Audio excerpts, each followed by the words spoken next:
Yeah, hi. Welcome, Dr. Thomas. Um, Thank. yeah, I'll just give a brief introduction and then maybe we can start. Okay. So, welcome everyone to India's second Metabolic Health Conference. My name is Arshil Suvanakar. I'm a metabolic health coach and a bioenergetics researcher and a member of DLife.in, India's oldest, biggest, and the only award-winning low-carb platform. Shashikant the Younger and Anup Singh bring you to this historic and scientific feat from India titled Metabolic Therapies. It is with great pleasure that I introduce you to you our distinguished guest speaker for today, Dr. Thomas Seyfried. He is a distinguished researcher and professor renowned for his groundbreaking work in cancer metabolism and metabolic therapies. He is born on April 10, 1947 in Chicago. He pursued his academic journey with a fervent passion for unraveling the mysteries of cancer. Dr. Thomas's research journey took a significant turn when he began investigating the role of mitochondrial dysfunction and altered metabolism in cancer development and progression. The groundbreaking work led to the formulation of the metabolic therapy of cancer, challenging traditional views on the genetic origins of the disease itself, and offering innovative insights into the metabolic origins of cancer and advocating for novel therapeutic strategies like ketogenic diets, etc., that prioritize metabolic health over other things. A prolific author, Dr. Thomas has published numerous scientific papers and book chapters shedding light on the metabolic underpinnings of cancer and proposing innovative therapeutic strategies. His seminal book, Cancer as a Metabolic Disease on the Origin, Management, and Prevention of Cancer, is a must read for everyone, and it has become a cornerstone in the field of cancer metabolism. Today, we have the distinct privilege of benefiting from Dr. Seyfried's experience as and expertise as he shares his latest research findings and insights with us. Please join me in extending a very warm welcome to Dr. Thomas Seyfried as we eagerly anticipate the invaluable knowledge and perspectives that he will impart upon us. Welcome, Dr. Thomas. Thank you for taking time off your busy schedule and joining us for this Yes. session. Well, thank you very much. It's nice to be here, and I'll be happy to answer any questions that you might have. Yeah. So, first to start with, can we of course know about your published paper on the mitochondrial metabolic therapy, which explains the origins and management of cancer better than the somatic mutation therapy that the conventional practice likes to understand. But in your words, can you provide our audience a brief understanding of cancer as a mitochondrial disease and the role of mitochondria in cancer development and progression? Yeah. Well, I think the answer to that question is quite involved and would take quite a long time to go through all the detailed information to support that. But I think what everyone should know is that what is the definition of cancer? And the definition of cancer is cell division out of control. Dysregulated cell growth is what is traditionally referred to as cancer. So the question is, how does that happen? What is responsible for causing a population of cells in a particular tissue to start growing in a dysregulated way?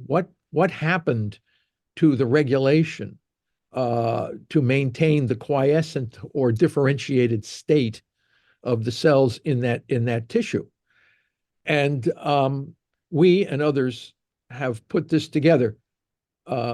It was referred to by Albert St. Georgi as the oncogenic paradox. What was the common pathophysiological mechanism by which any number of provocative agents could lead to dysregulated cell growth? So, and it seemed like almost anything in abnormal amounts or conditions could lead to cancer, dysregulated cell growth. But the understanding of the common pathophysiological mechanism was not known. We showed that the common pathophysiological mechanism leading to dysregulated cell growth was the inefficiency of oxidative phosphorylation within the mitochondria to maintain the regulated differentiated state. So this is hard. It's very hard to get cancer. Animals and people that live according to their traditional ways would have very rare to have cancer. Aboriginal folks, animals in their natural environment, whether it's primates or wolves or whatever, cancer is extremely rare in people and animals that live according to their traditional ways. So what is it that makes humans and now domestic dogs full of cancer? And the answer is any number of insults to the function of our oxidative phosphorylation. Most of it is diet and lifestyle. So what happens over time, and Otto Warburg was the first to show this, that all cancers shift from respiration to fermentation. And that's because the inefficiency of oxidative phosphorylation. So that can be damaged by viruses, oncogenic viruses. The older you get, mitochondria become damaged. Some rare inherited mutations can damage mitochondria. Intermittent hypoxia, chronic inflammation, radiation, carcinogens. Any of these provocative agents can gradually damage or make oxidative phosphorylation inefficient, then leading to a compensatory fermentation, just as what Warburg said. And we have validated and shown this to be the case. I think people also should recognize, and as Warburg said, and we have shown clearly, that if the assault on mitochondria is too acute, too rapid, the cell will die, and you can never get dysregulated growth from a dead cell. So the impact has to be chronic and gradual, because it takes time for the cell to reconfigure a fermentation metabolism to compensate for the inefficiency of oxidative phosphorylation. So you have this transition from normal effective OXPHOS to a gradual replacement of energy by fermentation. Now, everybody has to know energy is the central issue of viability and growth. Without energy, nothing can happen. All other issues are secondary importance. Gene mutations, all these other things they're meaningless in the absence of energy. So energy is the ultimate thing we're looking at here. So when the cell transitions from respiration to fermentation, what happens is reactive oxygen species increase, and they are carcinogenic and mutagenic. They will lead to the mutations in the nucleus and the chromosomal abnormalities, which are all downstream effects of the damage to oxidative phosphorylation. We also need to know that the control of the differentiated state and the cell cycle is the mitochondrion. The oxidative phosphorylation energy leads to the differentiated state. And when that organelle loses its ability to maintain efficient energy, the cell falls on its default state. This is the state that all cells exist in before oxygen came into the atmosphere, where everything was proliferating and driven by fermentation. So this is an evolutionary problem here with cancer. The cells are falling back on ancient pathways, and they're unregulated because the mitochondria, the organelle that controls the cell cycle, is dysregulated. The other thing that happens very gradually as the mitochondria become dysfunctional, they send signals to the nucleus, and the nucleus upregulates the transporters for the two major fermentable fuels, which are the sugar glucose and the amino acid glutamine. And this is controlled by oncogenes. So the oncogenes are essentially facilitators of moving the cell from respiration to fermentation. They are not the cause of the cancer. They are responding to the inefficiency of oxidative phosphorylation. If oncogenes do not turn on, the cell will starve to death because it will not have enough glucose and glutamine. So clearly, the oncogenes are facilitators, and the abnormal reactive oxygen species are the cause of the somatic mutations. So this whole concept that cancer is a genetic disease is a fundamental misunderstanding in what actually is going on in this cell. And once the cell loses control, the growth control, it grows out of control. It's in its default state of proliferation. And we know there is a direct relationship between the degree of fermentation and the degree of dysregulated cell growth. And as these cells throw out waste products like succinic acid and lactic acid, they block the ability of therapies to work because the environment becomes totally acidified in the area around the growing tumor cells, making radiation and chemo and all these other therapies less effective because the cells are blocked with this acidified microenvironment. What's driving the acidification is essentially the fermentation of glucose and glutamine.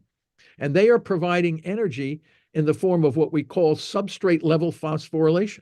So oxidative phosphorylation is replaced by cytoplasmic substrate level phosphorylation and mitochondrial substrate level phosphorylation. Warburg did not know about mitochondrial substrate level phosphorylation. This is the new thing in cancer bioenergetics. The mitochondria oxphos is dysfunctional, but the substrate level phosphorylation of that organelle is quite vigorous. And this uses glutamine, a fermentation metabolism inside the mitochondria. It's an aerobic amino acid fermentation with glutamine as the primary fuel. So once you put this together, you know that these tumor cells cannot survive without the fermentation fuels, and they cannot use fatty acids or ketone bodies. We have a paper that'll be coming out, just accepted for publication, showing that all major cancers accumulate fatty acid lipid droplets in the cytoplasm. All major cancers of humans and dogs have these cytoplasmic lipid drops. This is because the mitochondria are defective and cannot use fatty acids for energy, so they're stored in the cytoplasm as lipid droplets. And this now becomes a very simple biomarker for seeing oxidative phosphorylation inefficiency by seeing these lipid droplets in the cytoplasm. And I have shown that all major cancers have the lipid droplets in the cytoplasm. All major cancers have abnormalities in the number, structure, and function of the mitochondria, thereby realizing that cancer is a primarily mitochondrial metabolic disorder where fermentation has replaced oxidative phosphorylation. So what was previously thought to be a hopelessly, incomprehensibly complicated disorder becomes far less complicated, and now strategies for managing this become rational and will work. Now that's a lot of information in a very short period of time. Yeah, but then it's so simplified, and we look forward to getting that paper because that simplifies a lot of things in terms of the cancer as a very complicated disease. And maybe, Dr. Thomas, we've seen a lot of increase in cancer cases the world over now. Recently India was tagged as the cancer capital of the world by and study by Apollo Hospital. So given that these cases have increased in India recently over the past 30-40 years, although on a per capita basis we are still to go above US. In US, I think we see about 300 cases for every 1 lakh people. So given that these cases have risen just recently, can we also not say that, infer from this itself that cancer is not a genetic disease, but it's a mitochondrial dysfunction? Because you also seen that, cases of diabetes, hypertension, or maybe other metabolic diseases have also risen along with cancer. So it just becomes, 1 + 1 = 2, and you can do it from this itself. Yes, absolutely. So what's happening is it's our technology. Our technology has advanced far faster than our biology. What we have done now is we have created highly processed foods. We have reduced our level of exercise because technology has reduced a lot of the activities that we used to do. You always have to look at evolution. If you need to understand cancer, you must have a foundational understanding of evolutionary biology. As a species, we exist for hundreds of thousands of years as hunter-gatherers. What does that mean? That means we had to work hard to get food. And the foods that we were eating required a lot of energy, and they were very low they had 0 highly processed carbohydrates. So, and we were always in a state of nutritional ketosis because the foods we ate were very, they were either meats or berries or nuts or whatever this kind of thing is. And our species remained in nutritional ketosis for hundreds of thousands of years. During the Neolithic period, we began as a species to cultivate grains. And it was the cultivation of grains that led to civilization. The Neolithic period, great civilized societies were built around our ability, our technology to know how to manipulate plants to grow foods that provided energy. And this energy was primarily in the form of carbohydrate. But you worked hard to harvest the food. Cancer, again, was very low, even in the Neolithic periods. But within the last 50 or 100 years, our technology has really exploded, where we can now store foods for long periods of time, making them far less natural. Automobiles, planes, all the different technology that we have come about is allowing us to achieve a lot of things without expending much energy. And food now has become very readily available, highly processed, very tasty foods, minimal exercise, confronted with all kinds of new stress and all this, and you get an explosion of cancer. This is not an unusual. Our biology, our bodies have not yet been able to adjust to this rapid advance in technology, and the consequences are diabetes, cancer, dementia, cardiovascular disease, and all the issues. Yes, we're living longer, but I don't know if we're living much healthier. Don't forget, advances in technology of heart manipulations and replacements and hip replacements and all of these kinds of things allow us to certainly live longer. We have a worldwide obesity epidemic. I mean, we have now more obese people than starving people on the planet. I mean, this is the result of our advanced technology and the fact that our biology, which evolved over tens of thousands of years to store energy efficiently, has all the energy that we never had, and the body is mindlessly storing the energy in the form of fat, and we're becoming obese, diabetic, demented, and all of these kinds of things. And I know the great American diet and lifestyle has permeated the planet, and now you're beginning to see the results of our technological achievements, and the downside is cancer and dementia and diabetes. So this is not a complicated phenomenon if you understand evolutionary biology. Agree. And most of the things is spreading out, like you said, that the diet's spreading across the world. In India, we are also seeing an explosion of cases, and that's why maybe we are the cancer capital. But then, sir, if you can also explain to us in terms of metabolic therapies like the ketogenic diet, given that we understand that the cancer cell has a lot more insulin receptors than a normal cell.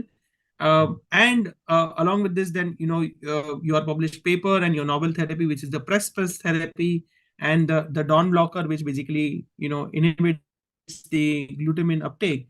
So how does that fit into the treatment of cancer? Let's say somebody has got cancer. How can he probably starve these cells to death and reverse his or her disease? Yeah, well, this is important. I have come to realize that therapy seems to be more important than prevention. People are more interested in how am I going to treat my cancer than what they should have done not to get it in the first place. So people like to talk about prevention, but very few people actually engage in prevention because we have an obesity epidemic. Obesity has now replaced smoking as a #1 killer or elicitor of cancer.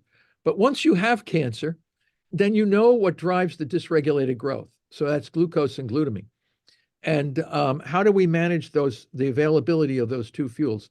If we can restrict the two fuels while transitioning the body to a state of nutritional ketosis, then we have an opportunity to use maybe some of the other drugs available, maybe low dose of chemo and maybe low dose of radiation, low dose of immunotherapy. But you have to bring the tumor into a less angry state. You must bring the tumor into a more indolent condition. And as I said, you can't grow and you can't be inflamed if you're taking the two fuels that are driving the dysregulated growth. What we developed in the press pulse strategy was a way to do this. It was the framework by which we can press glucose down effectively because it's a non-essential fuel. And then once you can get glucose under control, then we can move in with drugs that target glutamine. The glutamine targeting drugs have to be used very strategically, mainly because glutamine is an essential amino acid for the function of our digestive system and gut, and especially for our immune system. And the urea cycle and a variety of other metabolic processes require glutamine. So you must know how to restrict glutamine effectively. And it has to be done together with the simultaneous restriction of glucose. You cannot just target glutamine alone and expect to get cancer resolution or effective management. It's hard to do it with glucose alone, although I have seen some really spectacular results on long-term water-only fasting, which puts tremendous stress on the tumor cells. But we developed the glucose ketone index calculator, which we have published, and it works with the press pulse strategy. So when patients can achieve a glucose ketone index ratio, which is the ratio of millimolar glucose to millimolar ketones in the blood, and if the ratio is 2.0 or below, this now puts tremendous metabolic pressure on the tumor. And then when the patients get into what we call those low GKI zones, then we move in with glutamine targeting drugs. The most effective targeting drug that we have found is 6-deoxynorlucine, DON, D-O-N, and it's a dirty drug which targets multiple glutaminases simultaneously. So it's very, very effective. The drug should be available to every cancer clinic on the planet. There's no reason why this super drug should not be available when all of these other highly expensive and highly toxic drugs are already available. Why glutamine targeting drug like DON is not available is a great tragedy in my mind. Because they said, oh, at the beginning when they used glutamine targeting alone with DON, they said it was too toxic. Well, any drug used inappropriately can be too toxic. We have discovered how to make that drug non-toxic. We know that when the patient is in nutritional ketosis, and we use half the dosage, we use very small amounts over very strategic periods, the drug can be super, super effective. And we also discovered that a lot of work from India on the parasite medications. It turns out that the parasite, embendazole, fenbendazole, and these various parasite medications, they also target glucose and glutamine, which was unknown. In fact, some of the original work coming out of India showed the mechanisms by which some of these parasite drugs actually worked. And when you have patients in nutritional ketosis, some of these parasite drugs are working by restricting glucose and glutamine availability to the tumor. So this is very, very effective. So you can bring in a number of new kinds of drugs once the patient is in nutritional ketosis, and then gradually destroy the tumor without eliciting all these horrible toxic effects that are associated. So even some of the drugs that we're using, these immunotherapies, people say, oh, we should immunotherapy. You have to then, all therapies for cancer management must be viewed under the theory under which the disease is known to be. If cancer is a mitochondrial metabolic disease, and you're using therapies based on cancer being a genetic disease, then those therapies will never be optimal for the majority of people. So because cancer is a mitochondrial metabolic disease, you should know that the therapies that will work best have to be based on the theory under which the disease is now recognized. So very interesting. If you use metabolic therapy targeting glucose and glutamine while under nutritional ketosis, and you're bringing a very angry tumor down into a small indolent group of cells, those cells must all share something in common to survive the metabolic therapy. Then you might use an immunotherapy that will target what's all common to the surface of those cells and completely eliminate the origin of the disease. So again, we have all of the tools necessary for effective management of cancer are already available. We don't need to develop any new tools. They're already there. All we need to do is show people how to use the tools appropriately that we already have to manage this disease. Right. That's great insight. So in fact, as a takeaway, what we can take is that, if somebody follows a ketogenic diet, or maybe he or she does water fasting along and is in a nutritional ketosis, then you inhibit the growth of the cancer cells itself. And then maybe with low dose conventional therapy and a combination of these DON blockers, you can effectively take your journey by killing these cancer cells and be cancer free. Would that be right? Well, I don't, cancer-free is hard to say. My goal is to improve overall quality of life and overall survival. I mean, if the person's cancer completely disappears, well, that's great and wonderful. But we have some people on metabolic therapy that have been, like glioblastoma, deadly brain cancer, surviving for over 10 years. Are they cured? No, the tumor is still there. but the issue is it's managed. It's not out of Right. control. It's a managed problem. So you can do that with brain cancer, breast cancer, colon cancer. You can manage the disease. You don't have to die rapidly from and horrifically from the treatments that you get. You know how to manage this disease. A lot of the management falls on the shoulders of the patient. The patient and the clinician must work together. And I also don't subscribe to any particular diet, like ketogenic diet. You can do it with a vegan diet. You can do it with a Mediterranean diet. You can do it with a carnivore diet. Doesn't make any difference, pescatarian diet. As long as you can keep your glucose ketone index at 2.0 or below, people should not feel that they have to eat some special unpalatable kind of food. If you can do it with your culturally appropriate diet and keep a low GKI and then bring in the parasite medications and the DON and the other drugs, you can also effectively manage this. And if people want to do water-only fasting, that's up to them. In other words, there's a lot of variety and variability in this strategy to manage cancer. It doesn't have to be one approach is used for everybody. Whatever works best for that person may not be working best for another person. So each person makes their own decision based on what the biomarkers that they need to achieve, and then they go forward with that.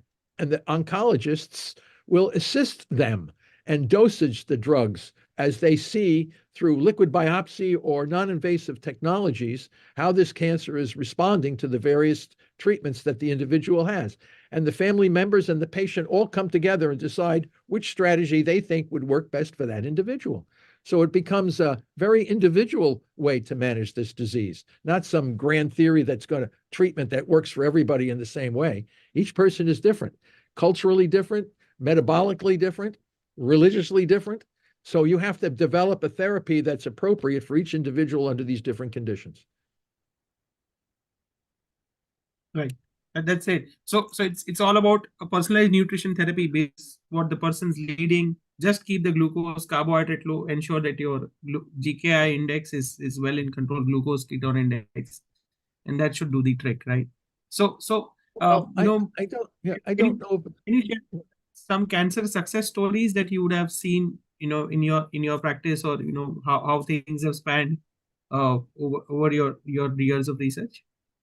Yeah, well, I think, there's a movie production, a documentary on this called The Cancer Revolution Okay. by Maggie and Brad Jones. And they are collecting a registry of all the so-called terminal cancer patients that have done metabolic therapy. And they have individual case studies and stories about these people. And they've all done something a little different from each other. They all kept their blood sugar low and their ketones elevated. And they were using various kinds of drugs, sometimes standard of care, sometimes not. But they're collecting, and everyone was given terminal diagnosis, and everyone is still alive. Does everyone always stay alive? No. Do they live longer with a higher quality of life? Mostly do. So it's up to the individual. And I think we need to hear the stories from these people and listen to them and learn, what did you do?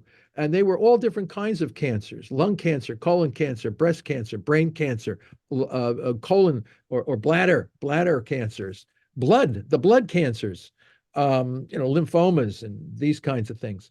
All of the patients have achieved success, kidney cancers, pancreatic cancer.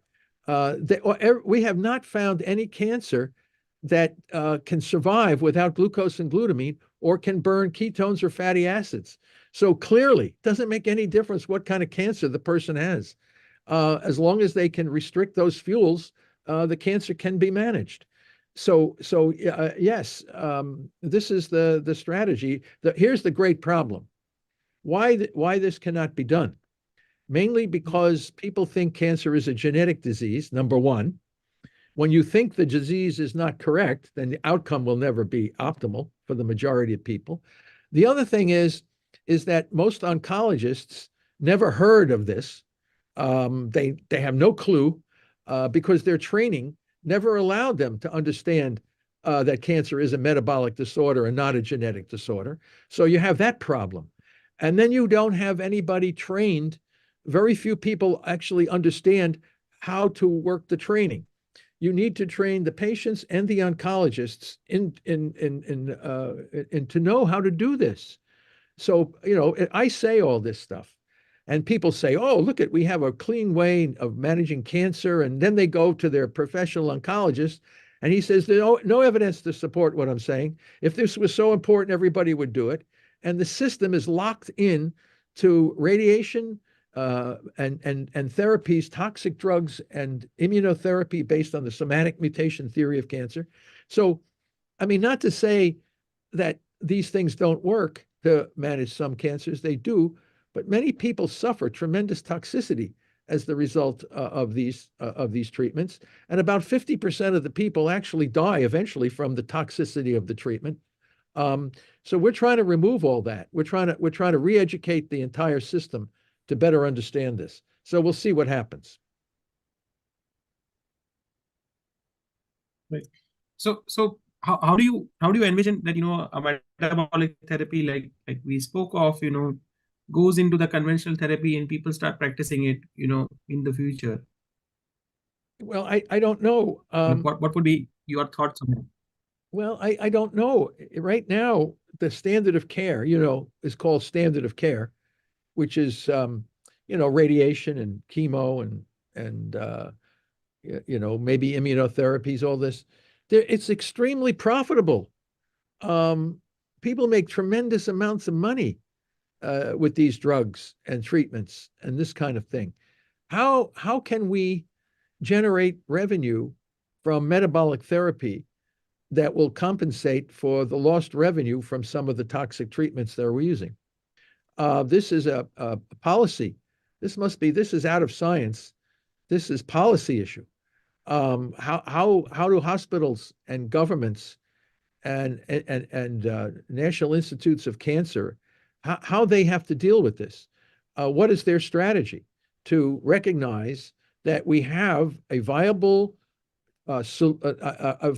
path forward to manage cancer effectively, but unfortunately it's too radical for the current system to accept, and that's a different issue than the science that says the science is telling us the direction we should go in. The system is saying we can't go in that direction because we don't know how to recover the revenue by going in this new direction. So this is policy issue on the part of government. The government officials working with various institutions must make these decisions, because I'm sure the people want metabolic therapy. The people should be allowed to have metabolic therapy. If the system is not capable of providing metabolic therapy, then how do we change the system to allow people to benefit from this? So that's a different level of thought on this problem. My job is to simply prove the science and show that it can work effectively when done correctly. Then the policy issues and the governments and the institutions must then make the decision as to what direction they want to go in. And whenever you change a giant paradigm like this, you always have massive resistance on the part of the system that maintains the status quo. So this is not going to happen overnight, for sure. And you're going to find a lot of resistance to what I'm saying. But the people want this. So then you have to say, we have this problem. People want it. The system says no. And then we have to try to adjust something in the middle and come to some common ground on the whole thing. Right. Agree. And do you think that there are certain types of cancer which benefit more from these metabolic therapies than other, or everything is equal when you are doing this targeted approach? Yeah, well, that's people always think cancer is many diseases. But if you look at my research and what I've published, you'll see that I have shown that all cancers are fundamentally the same, very, very similar. Yes, they're all different histologically, they're all different genetically, but they're all similar metabolically. They can't grow without glucose and glutamine. We have never found the tumor cell that can grow without these. I mean, so what does that say? And those are the fermentable fuels. Those are the fuels that drive the fermentation because the mitochondria are defective. So they can't generate sufficient energy through oxidative phosphorylation. We have never found a cancer that can do this. So it tells me they're all the same, very similar. They may be genetically very different, but they're all very similar metabolically. So we know the clear strategy for managing this disease. It may take 100 years for people to understand what I'm saying, but it's going to happen because people don't want to die the way we're dying with cancer. They die horrifically.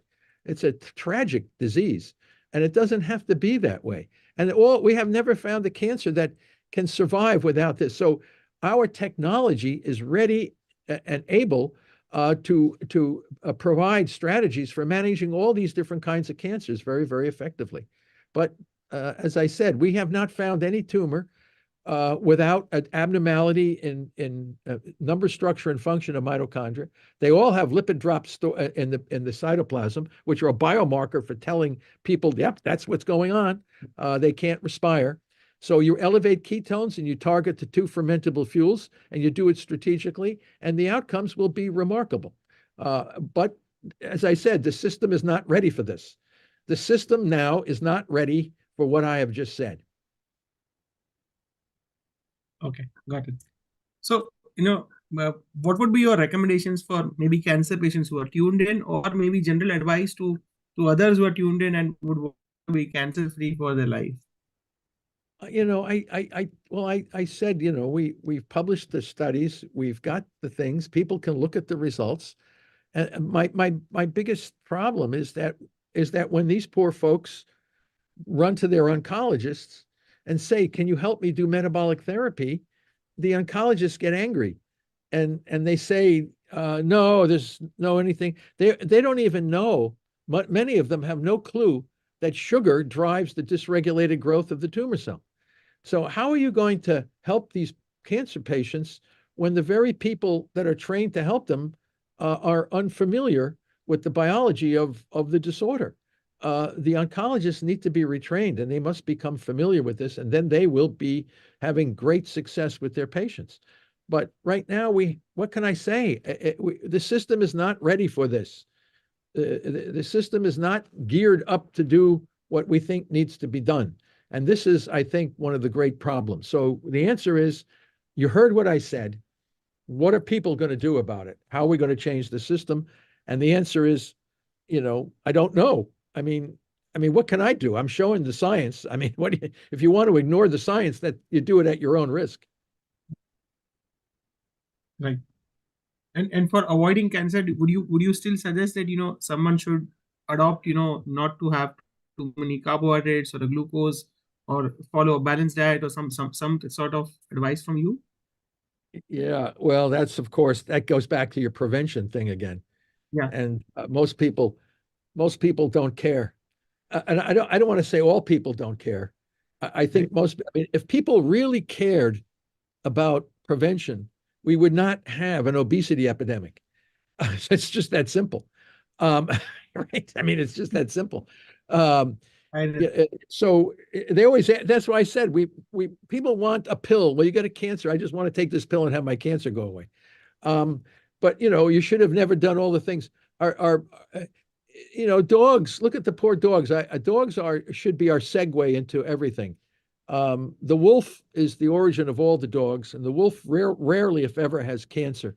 And then all of our domestic dogs, cancer is the #1 killer of the domestic dogs. They lack exercise, and they're eating the same highly processed foods that we have. The dog food is highly processed. The human food is highly processed. Humans get fat. Dogs get fat. Humans get cancer. Dogs get cancer. So, I mean, the clarity. If you want to look at it, we should prevent. Let's see how much we can prevent cancer in domestic dogs by changing their diet and giving them more exercise. And then you'll know the same thing would happen in humans. But prevention, yes, it's hard. It's very hard to get cancer if your mitochondria are healthy.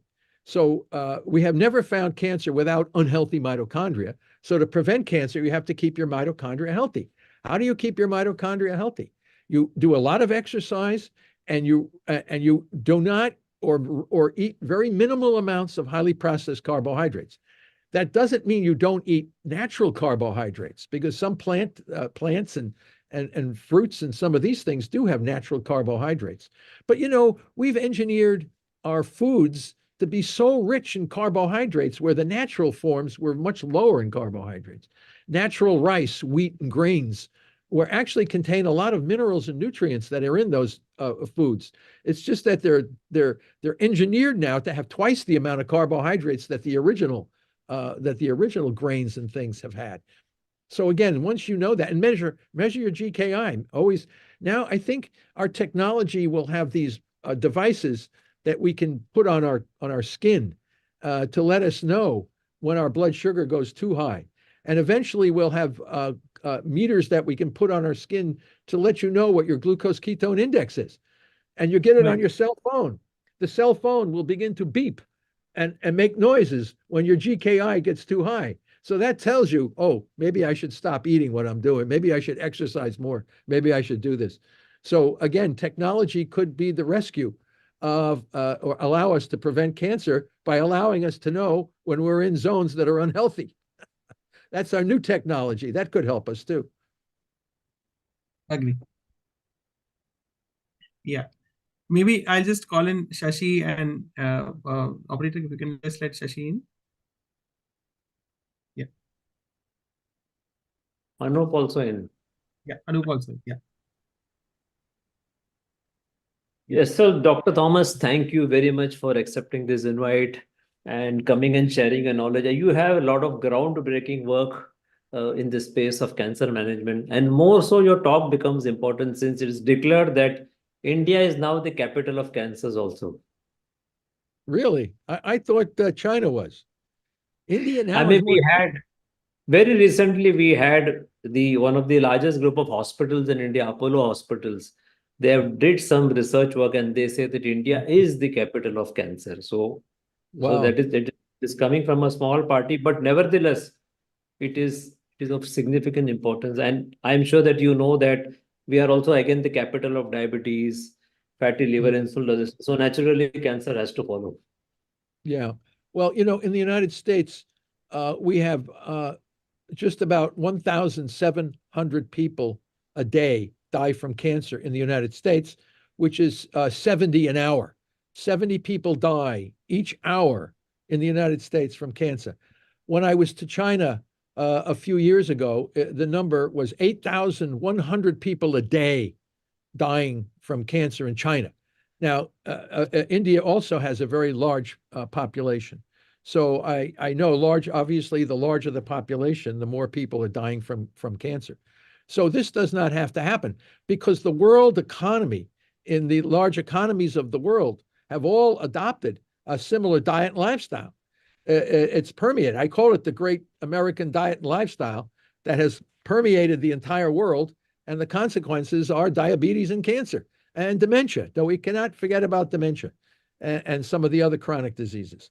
So all of this is the result of our technology moving faster than our biology. Our biology has not yet adapted to the rate of advance in our technology, and we must pay the price for that. And cancer is one of the prices we have to pay. I think that's a very important statement that technology is moving ahead of biology. A very, very important statement you would remember. Yeah, Anup? No, we can't hear. We can't hear.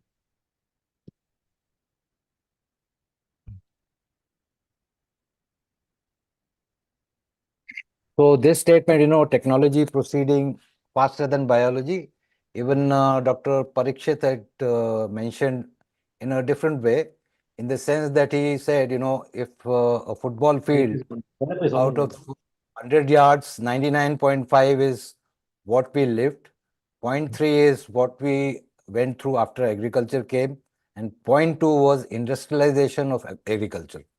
So essentially, yes, we have progressed in that direction, unfortunately. And thank you, Doctor, for coming, taking our invite. It was a pleasure listening to you. Thank you. Thank you. Thank you, Dr. Thomas, for your insights. Thank you very much.